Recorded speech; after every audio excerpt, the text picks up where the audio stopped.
Country restrictions are a feature in schema.org, video sitemaps, and MRSS that allow you to specify where your videos are allowed to play. In video sitemaps and MRSS, a country restriction tag should specify a relationship, either allow or deny, and a list of countries. In this video sitemap example, this video will not be shown in the United Kingdom or Australia, but will appear everywhere else. On the other hand, this video will appear only in the United Kingdom.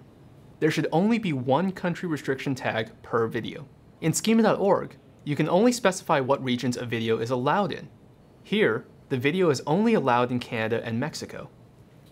Not using the property will default to allowing the video in all regions.